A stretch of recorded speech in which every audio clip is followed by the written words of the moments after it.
Welcome to the CyberJA podcast, the place where we discuss all things cybersecurity and GRC. I am Richard Perry, your cybersecurity and GRC enthusiast.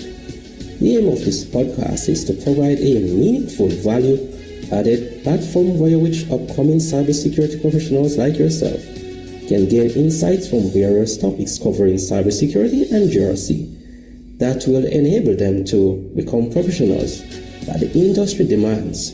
Stay tuned for what next on the CyberJA podcast.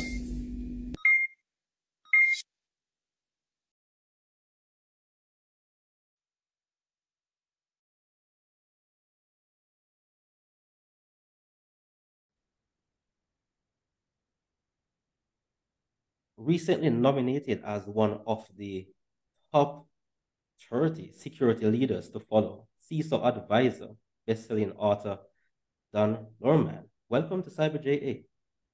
Thank you so much. It's great to be with you today.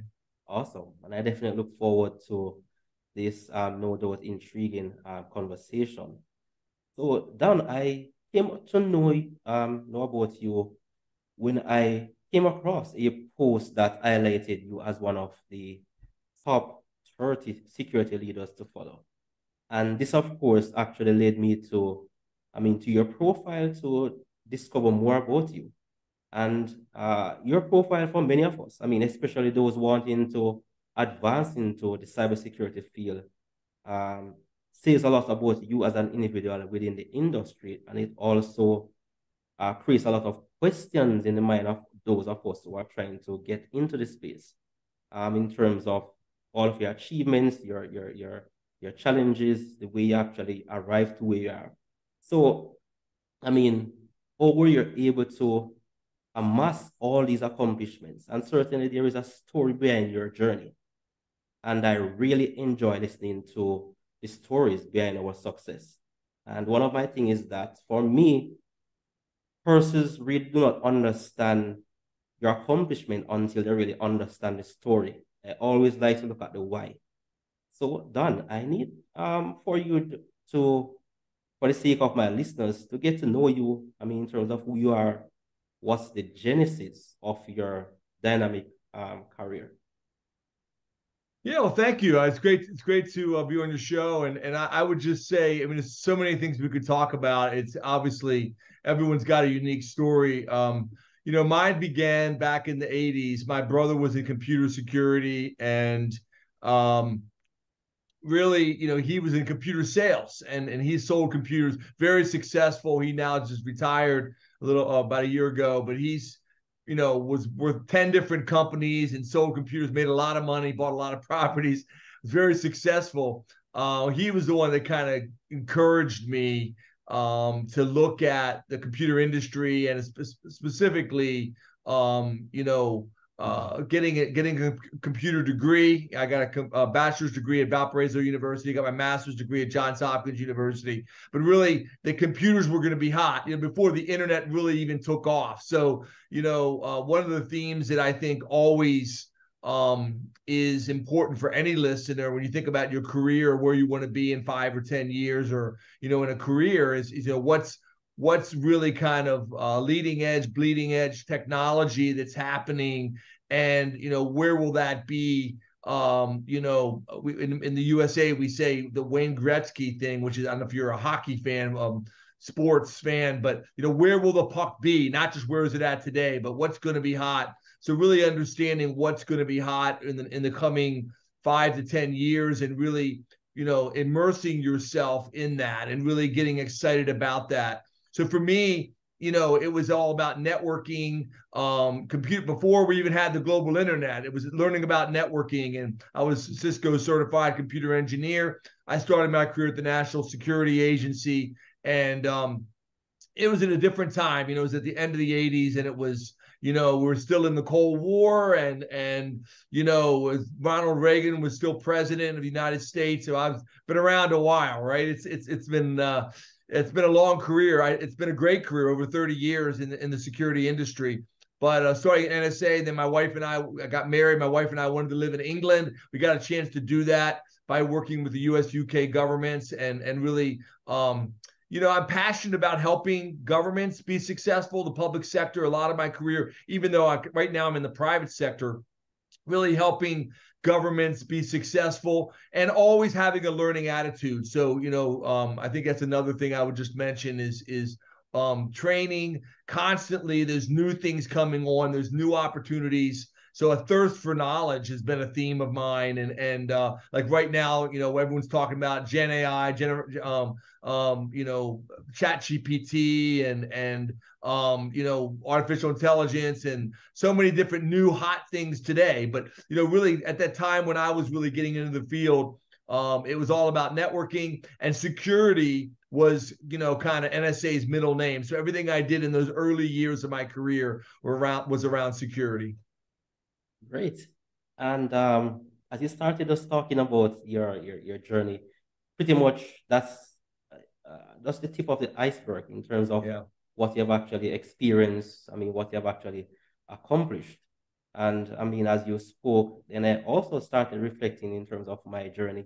And for sure, you're definitely been around the block, as they would say. You definitely have that vast amount of experience that can actually provide that level of guidance that persons are looking forward to. And one of the things that actually intrigued me a lot about when I actually look at your accomplishment is the fact that you have actually worked in a number of roles. You have actually acquired a number of, in terms of accomplishments.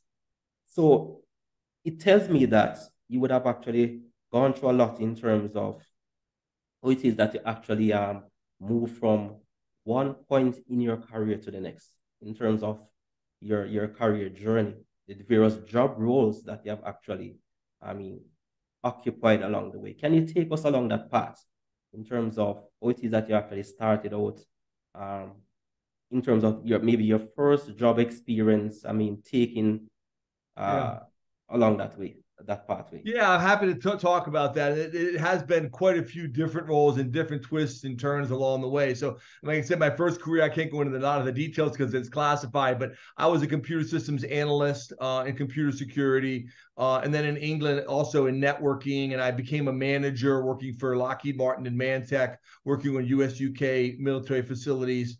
But really, I was really in networking, but then also given an opportunity to lead a team, and that team then grew from 10 to 25 to 40, and really I discovered along the way that I loved management. I loved I loved leading people. I loved I felt leading a team and being a leader and leading by example, but also being passionate, but being working with others, I could accomplish so much more than I could do by myself. And so I really learned that I loved not just the hands-on like programming or networks or firewalls or configuring systems, which was great, but leading teams. And that then led me in the late 90s. I came to Michigan government, and I was an agency CIO. That was a big change from kind of, I had been a team leader over, kind of help desks and some networking teams, doing fiber optics and FIDI networks in the mid 90s. But then in Michigan government, it was a very big change. It was not, I gave up the top secret clearance and gave up a lot of that, but I went into general CIO, Chief Information Officer for one of the agencies in Michigan government. So I had 100 staff under me and 100 contractors. And the whole focus was not security at all at that time. It was actually Y2K. In fact, I'll tell you a little funny story, tell you a couple stories, but year 2000, it was all about, COBOL and coding and making sure we were compliant and, all the computers didn't die when we hit the year 2000. And I remember coming into Michigan government in 1997, and I'd come from this environment where it was like barbed wire fences and German shepherds and machine guns and guarding the gates and all of that. And in Michigan government, it was the opposite. It was literally, no guards, people would just walk into the buildings. There was no security whatsoever. There were literally signs on the walls on my first day of my job in Michigan government saying, "Watch your purses," because people were walking into the building, stealing people's purses, stealing women's purses out of the work cubes, and they're just walking out. And they had lost 3 purses the previous week. And everyone was like upset about, stolen goods. And I'm like, totally different than, NSA and my security background. And I remember when I would tell people, we need screensavers, we need better passwords, we need some of the things we take for granted today. In the late 90s, they would like laugh at me and pat me on the back and say, we're not NSA now, are we? That they would kind of laugh about it. But I really got into that. I got into building, at the time, we were building new portals, new, Michigan.gov, with all these different government portals now and websites. And at the time, it was brand new. So that was all brand new. They were shutting down buildings and saying you could renew your driver's license online, and you could do all these things, buy things online. Of course, we didn't have Amazon and Facebook and all those things back in those days. But, I loved web. I loved technology. And then again, events happen. I think in all of our lives, I'll just share 1 or 2 more stories about how the shift happened. But, 9/11 hit. And so, the world dramatically changed in Michigan government, but all the governments across the United States and around the world. All of a sudden, there was this fear of not just physical security and terrorism, but everyone realized, we had made this huge investment in all these web portals and websites, and we really need to make sure they're secure. And Michigan had just gone through a large centralization. So instead of every agency, 20 agencies having their own data centers and having their own technology teams, they consolidated it all into one agency, to one group. And they decided we need to have a chief security officer over all of this. And so I was NSA background. I had the networking background. I had the security background, although I hadn't really done it for the past 4 years at all, because I had really, I had been, obviously working as a CIO and a web developer, and a website chief technology officer. So basically, I was selected as the first CISO in Michigan, putting together a team and building our security team. I was the first CISO for all 50 state governments, and really the first CISO in Michigan. But I just say the general lesson for anybody listening in your career is, when there's a problem or a paradigm shift, right now with ChatGPT, maybe Gen AI or quantum computing is coming up, whatever it may be, those are also opportunities as well. So if you can get in at the ground floor of those new opportunities, you can actually really enhance your career and you can really move forward. So, I'll stop there. I have 1 or 2 more stories I can tell about my CISO journey after that. But really, it's when those shifts happen in society, whether it be, something as scary as 9/11 was in the United States, or, a shift in thinking, all of a sudden, everybody in Michigan government, cybersecurity became important. And I was able to lead that team. Awesome.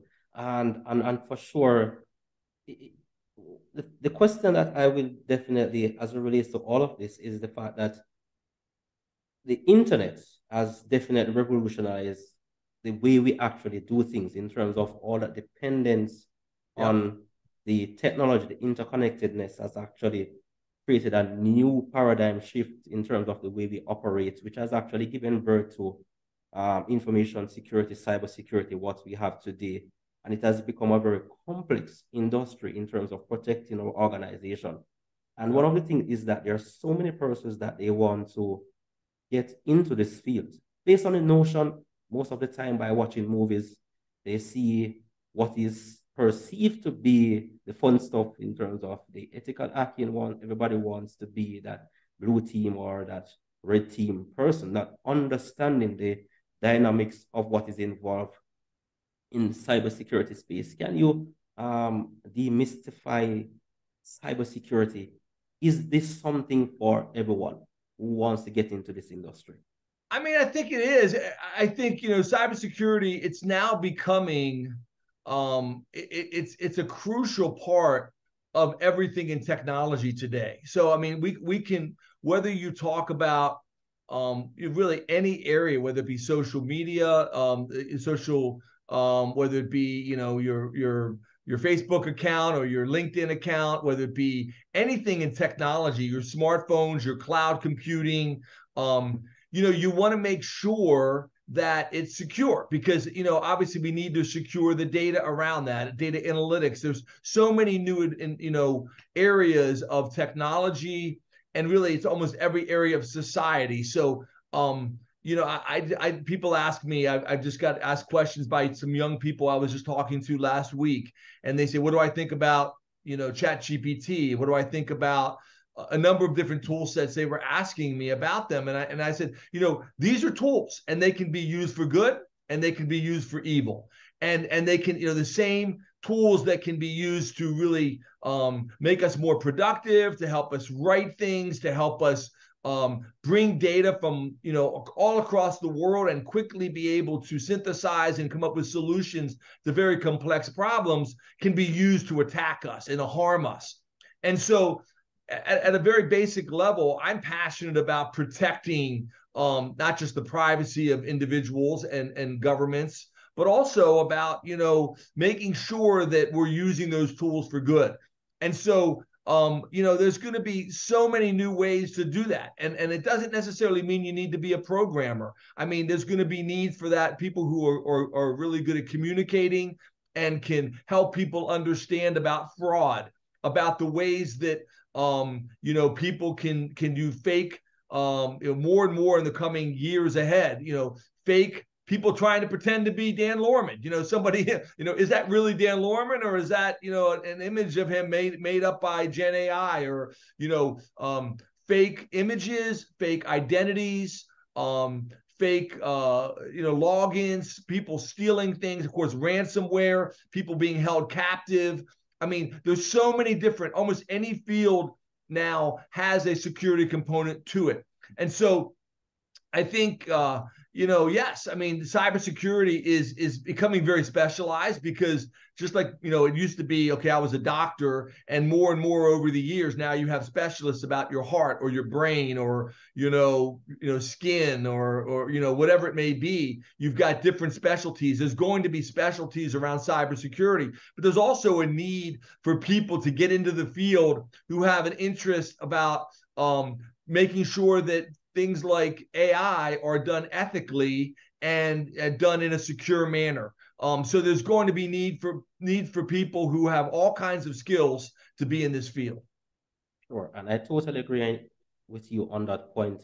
And I'm actually glad that you actually mentioned those two pointers, talking about the skill set that is required.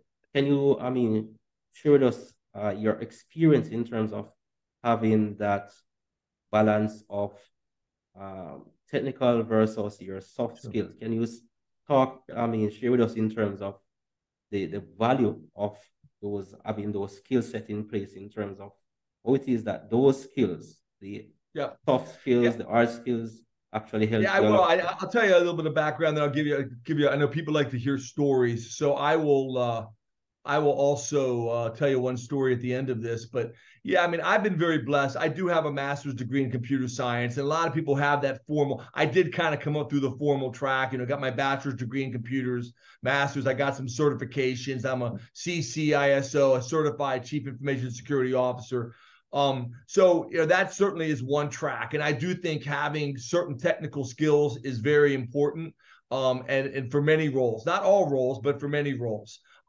Others come from other fields, and they come in, maybe they have a degree in business, or they have a degree in maybe some other area of technology like databases, but they want to come into cybersecurity, and they go for, they go in and they can cross train, they can learn, and they can take certification classes like certified Cisco, or different vendor products, certified CISO, CISSP, taking classes that you can get those certs. And so I think there is no wrong door. I mean, I think some people come from a very technical background. Others come from a much more business background, and we need both, because we need to be able to talk to the C-suite, the chief security officers, need to be able to talk to the CEOs, the CFOs, the chief financial officers, the executive officers, and have that kind of communication. So yeah, it is. And, you know, I think one of the things that I'd say for everyone, how do you gain that soft skills? I mean, some of it is experience, just learning by working with people, and then course correction. So I'll tell you one true story in my career that I've written about before. And if you read much of my writings, you can go to Lohrmann on cybersecurity. Just type in my name, Lohrmann, and Google that, Dan Lohrmann. You'll read my blogs, and I've told this story before. But for the audience that you have probably hasn't heard this story, you know, back in 2004, I was CISO in Michigan. And I had this mindset that, you know, security is job one and we have to, you know, protect us. And I had a mindset, you know, I don't want to say it was, I was very wary of a lot of technologies. And the cutting edge technology at the time, almost people will probably laugh when I say this, was Wi-Fi. It was, you know, connecting to Wi-Fi networks. And so, but I was against Wi-Fi. And you may say, why was I against Wi-Fi? Why was I against, you know, that? And it was because, you know, there was what we call at the time was war driving, WAR, war driving. You could drive around, you could connect to any, you know, nobody had passwords on their networks. You could pretty much drive up to a building and connect into their, you know, their government Wi-Fi from their conference rooms, or you could connect into different companies. There were stories in the papers where people were going to Home Depot. They were going to big, you know, retailers, sitting in the parking lots and literally accessing the cash register and getting the credit card numbers because of the lousy security on these Wi-Fis. And it was all over the papers. I had white papers from NSA, DIA, FBI, all these different organizations saying, don't do Wi-Fi. It's not secure. Bad idea. And so my boss said, Dan, you know, you're the security expert. I want you to securely put Wi-Fi in all of our government conference rooms. So at that time, we didn't have Wi-Fi. It was a cable connection into your PC or your laptop. And my team did the research and we came up with the solution. You know, this is not secure. So we're saying, Terry, we're canceling this project. She was a CIO for the state. And by the way, Terry was very smart. She became CIO in Michigan. She became CIO in California. She was then CIO for the U.S. Department of Defense. So she was very, very good, very accomplished woman who was a very good leader. And I was in this government meeting and I said, we're not going to do Wi-Fi. I'm against this. And Terry literally said, I'd like everyone to leave the room but Dan. And I was just totally shocked because, you know, to this point in my career, I'd only gotten outstanding performance reviews. Everyone loved me. And she, you know, everyone, I'd never seen a government conference room empty so fast. Everyone ran out of the room. Terry comes down and sits across from me, looks me in the eye and says, Dan, if that's your answer, you can't be the CISO in Michigan. And I was shocked. You know, this was like, I mean, I was blown away. And I said, well, Terry, no, let me explain. I have these white papers here. Let me explain what the FBI says. And she said, no, stop. She says, I know what those papers say. I know the headlines about Home Depot getting hacked. I know all about that. And she said, but I've been to Dow and Ford and Chrysler and GM, and they all have Wi-Fi in their conference rooms. What do they know that you don't know? I'm giving you 1 week to figure this out and come back with a plan. Don't be done, but come back with a plan, or I want your resignation. And I was shocked. I mean, this was, you know, I'd never had anything like this happen to me my whole career. And it really was kind of career changing for me. And I went back to my team. They're like, did you tell them we're not going to do Wi-Fi? Did you tell them it's not secure? And I said, no, we're doing Wi-Fi. And, you know, you're calling Dow, you're calling Ford, you're calling Chrysler, you're calling GM. We're going to find out what they did. We're going to do it. We did. We implemented it. We actually came up with a plan. Terry was happy with it. 2 years later, we win an award for the top Wi-Fi project in all 50 state governments for the nation. But I learned a bigger lesson. And why I tell this story, some of you are probably thinking, why am I hearing this stupid story 20 years old about Wi-Fi? It's because security pros can have a mindset of the answer is no. What was the question? You know, it's a mindset of like, no, you can't do that. You want to do cloud? No, not secure. You want to do bring your own device to work, BYOD? No, not secure. You want to do AI? No, can't do that, not secure. You want to do chat GPT? No, can't do that, not secure. Well, the problem with that mentality is that at the end of the day, security exists to support the business. Business doesn't exist to support security. So if the business fails, you won't have a need for security because the business failed. So my point is, whatever the technology is, and there's always going to be new technologies. Right now AI is hot, ChatGPT, Gen AI, but it could be cloud computing in your organization. It could be any number of new technologies that are coming to forefront. Is how do you do that on time, on budget, with the right level of security? So how do you become an enabler? How do you become a cybersecurity enabler to really help move the business forward? So it's a mindset, and I learned the hard way. That was a people skills thing, and I had a mindset. I believed what I did. I was good at it. And Terry used to say to me, Dan, everyone knows you're smart. You got your master's degree. You're from NSA. You know your stuff, but you've got to have more of a business sense. And so you learn from stories like that. I have other stories I can tell where you learn and you have to adjust, and you have to adjust in your career. Thankfully, I was able to adjust, and I kept my job, and I was very successful. Terry's a very good mentor of mine still now, even 20 years later, we're still friends. And she's gone on to bigger and better things, and I have as well. But my point is, a mindset for people is constantly learning. There's constantly new things. And how do you, taking that and applying security and cybersecurity to that in a way that is relevant for your company, for your business, and your environment, and right on time, on budget, with the right level of security. How do you do that? That's the challenge we all have. There is so much that you could have actually. There's so much lesson. There's so much insights from that, and I'm grateful for the fact that you actually kept your job. I am too. so that's a great, awesome thing. And the point that you have just mentioned is a very, very, very critical point for persons getting into the cybersecurity space.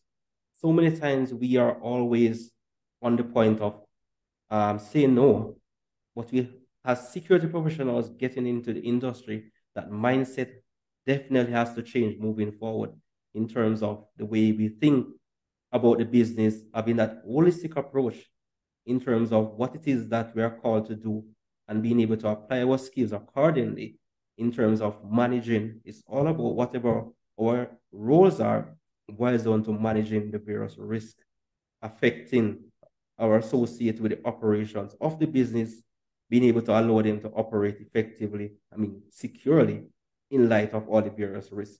So that story in of itself, there's so many questions that I would definitely want to ask you. We could go in so many directions in that particular, story that you have just shared with us a while ago.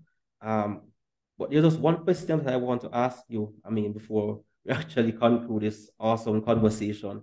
Yep. What is that that key advice that you want to share with those that are having challenges in terms of moving forward in this cybersecurity space? Yeah, there's a lot of different ways you can go with that question as well. I think I do think a big part of success. I've written a blog that I encourage your people to go to, called Why Security Pros Fail and What You Can Do About It.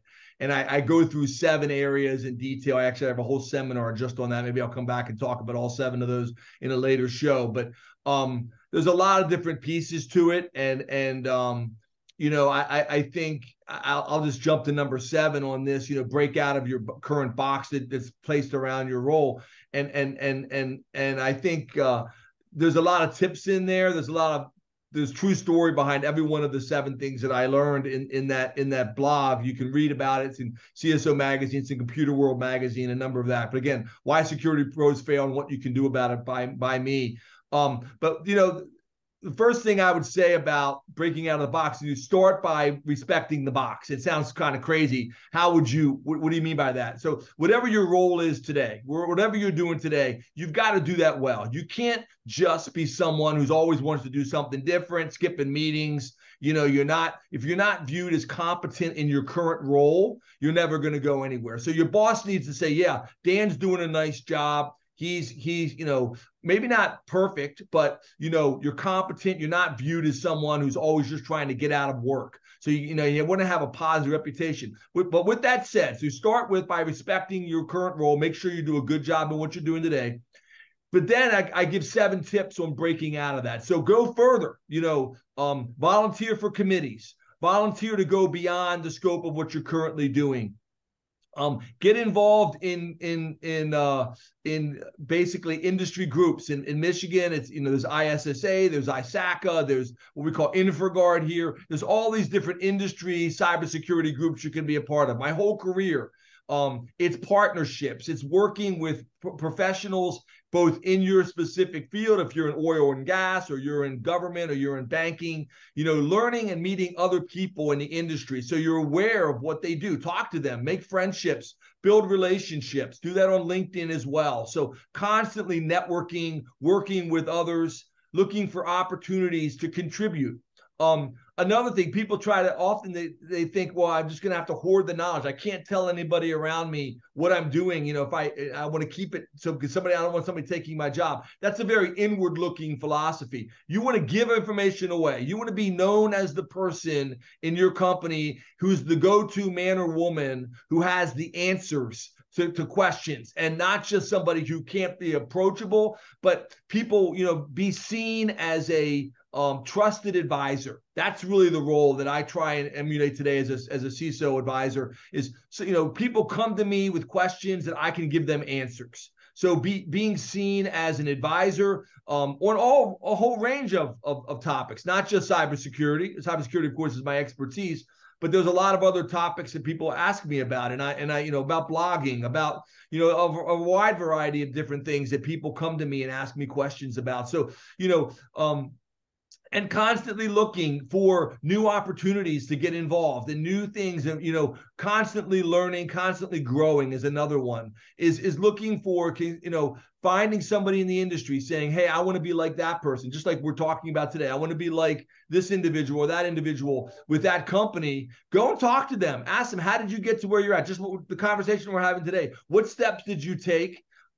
And what, here's my situation, my specific situation. Here's my resume. Here's my LinkedIn profile. What do you think I need to do next to get to that role? Because we're giving general answers for literally hundreds of different people, and they're all in different places. Some people might come to me and say, I'm a junior in high school, and I haven't even graduated from high school yet, and I don't even have a college degree. Versus someone else may be a mid-career person who's got 3 degrees, and I know people that are PhDs that are unemployed, believe it or not. I mean, so it really depends on your individual situation, what next step you want to take. But regardless of that, go and look at opportunities, see where you think you can contribute, and then how you can move closer to that. And if you're a student, if you're someone who is just learning now and you're early in your career, I would highly encourage you to get involved in internships, get involved in different opportunities to learn from different people in the industry, talk to people, network. Those are all things you can do to help grow your career and take the next step. But again, I think it starts with doing your current job well, but then breaking out of that and then constantly seeing. So guys, there you have it. Dan Lohrmann sharing his story, his journeys, his various challenges in terms of how it is that he was able to navigate his way along the various job roles as a cybersecurity professional. And for sure, definitely look forward to many more conversations with Dan. So guys, until then, stay tuned, stay connected for all future recordings on the Cyber JA show with me, your host, Richard Perry.